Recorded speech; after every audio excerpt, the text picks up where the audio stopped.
Baik,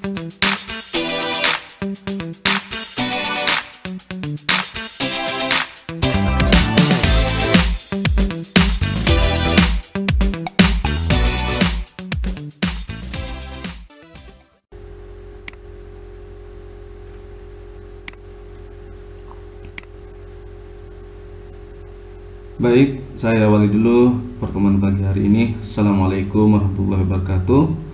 Jumpa lagi dengan Pak Syafi'i di channel Sahabat Pelajar Digital. Semoga video kali ini menjumpai anak-anak sekalian dalam keadaan sehat, selalu bersemangat untuk belajar. Baik anak-anakku sekalian, sebelum kita mulai pembelajaran hari ini, alangkah baiknya kita berdoa terlebih dahulu. Berdoa menurut keyakinan masing-masing. Pak Syafi'i persilahkan.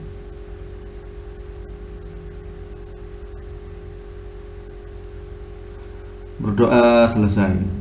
Baik, seperti biasa sebelum ke pokok pembahasan, Pak Syafi'i sampaikan terlebih dahulu kompetensi dasar, indikator pencapaian kompetensi, tujuan pembelajaran, dan selanjutnya kita ke pembahasan.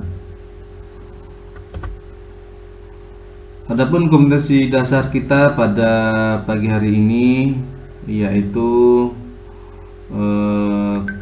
pada KD 3.1 dan 4.1, yaitu memahami teknologi perkantoran, otomatis perkantoran, dan virtual office, melakukan pengelompokan teknologi perkantoran, otomatis perkantoran, dan virtual office.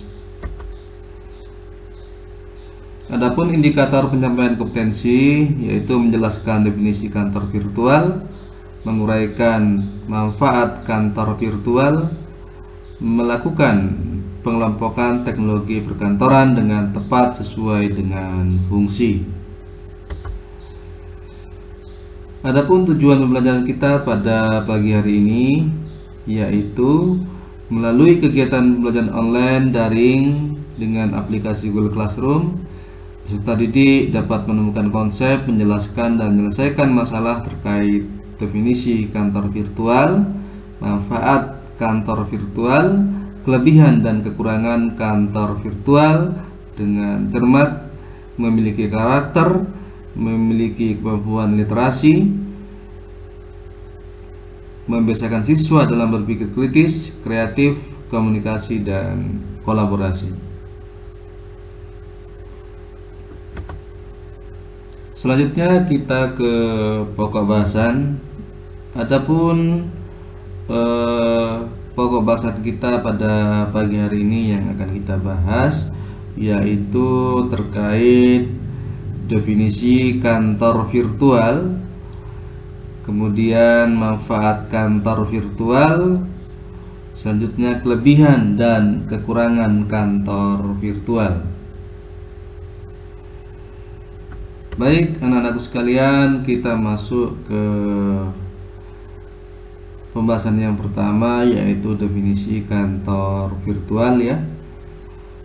Perlu anak-anak ketahui ya, tentunya dengan tingginya minat entrepreneur di Indonesia ya, banyak sekali startup ya, startup yang baru ya, yang bermunculan terutama di kota-kota besar ya, seperti Jakarta, Surabaya, dan lain sebagainya ya.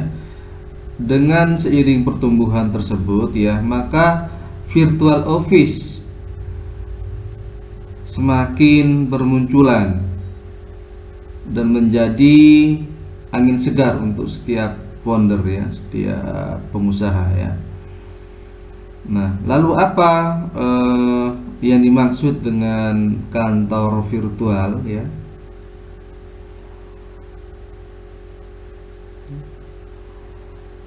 Di sini ya, mungkin ya, jika kamu adalah seorang startup ya, atau founder atau pengusaha, pasti sering mendengar istilah virtual office atau kantor virtual.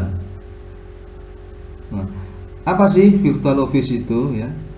pengertian virtual office adalah sebuah kantor di mana para penyewa hanya memiliki alamat dari kantor tersebut saja, namun tidak memiliki ruangan secara fisik pada kantor tersebut. Nah, jadi untuk definisi virtual office atau kantor virtual secara mudah adalah Anda hanya memiliki kantor secara virtual saja, secara maya ya.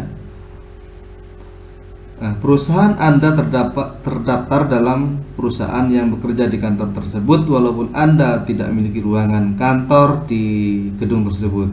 Oleh karena itu, Anda hanya memiliki kantor virtual saja, bukan secara fisik. Ya. Selanjutnya, manfaat kantor virtual. Ya.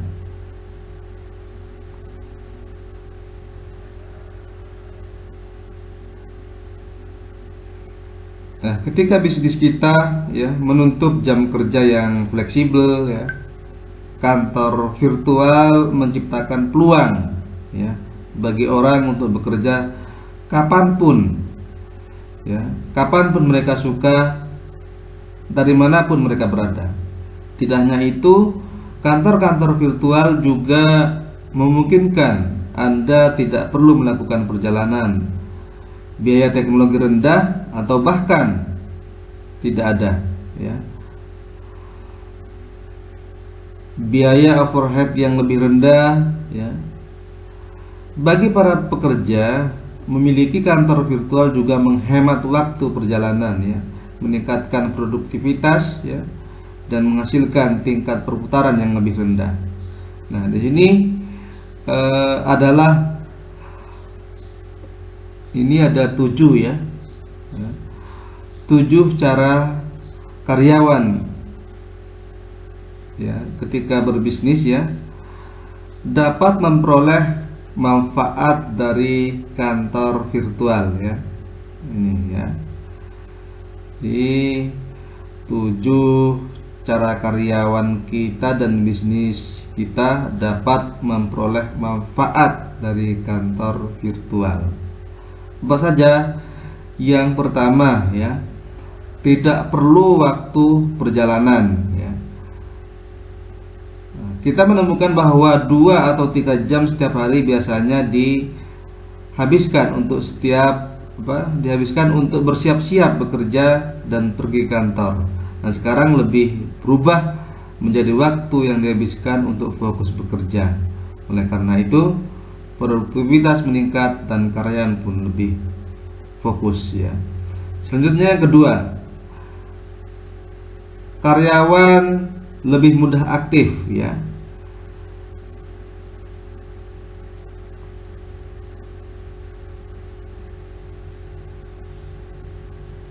Nah, jadi ada beberapa peneliti ya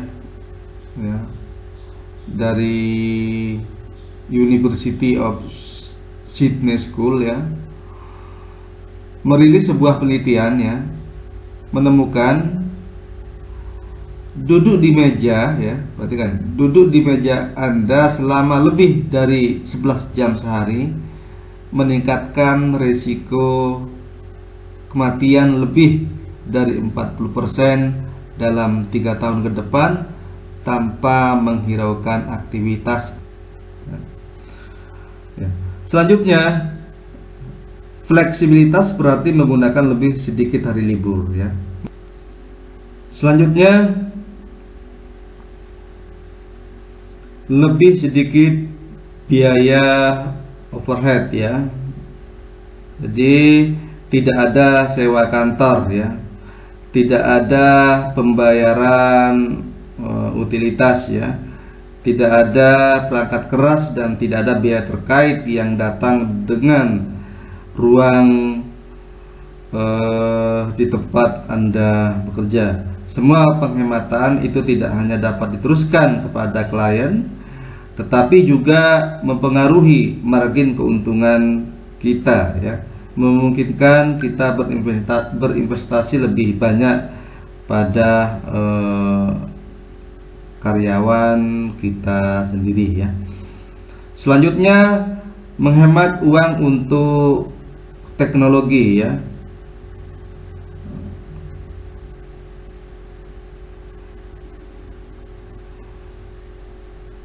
Dengan bekerja dari jarak jauh ya, karyawan tentunya dapat memiliki teknologi yang mereka sukai ya, dan mereka bertanggung jawab untuk meningkatkannya ketika nyaman bagi mereka ya.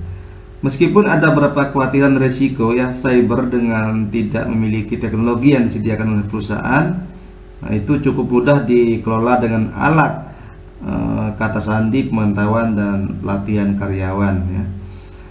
Selanjutnya, produktivitas meningkat ya. Karena Anda berangkat dari pemantauan ketika orang tiba untuk bekerja dan ketika mereka pergi untuk menetapkan tujuan tertentu, kita akan melihat peningkatan produktivitas secara langsung ya, atau segera. Nah, jika karyawan memenuhi atau melampaui sasaran mereka, mereka mempertahankan pekerjaan mereka. Jika tidak,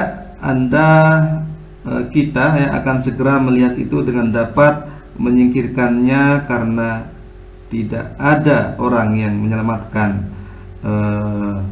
produktivitas kita sendiri ya. Membiarkan karyawan bekerja dari jarak jauh juga harus menurunkan omset ya, karena orang umumnya lebih bahagia untuk dapat melakukan pekerjaan mereka dan tidak harus berurusan dengan drama yang datang bersama dengan menempatkan banyak orang di kantor secara bersamaan ya. Jadi itu manfaat kantor virtual ya.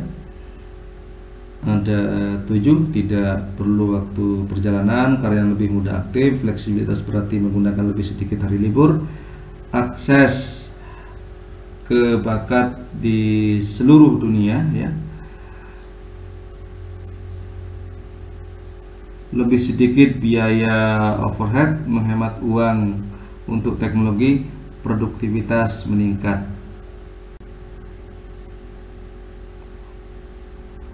Oke, selanjutnya ya, kelebihan virtual office ya.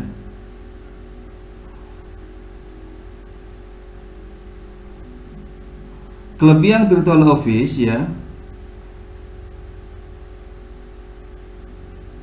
yang pertama ya, menciptakan lingkungan yang lebih bersih ya. Dengan adanya virtual office, karyawan tidak perlu lagi keluar rumah untuk pergi kantor ya. Ini dapat mengurangi kemacetan dan polusi udara. Lingkungan juga akan lebih bersih dari sampah.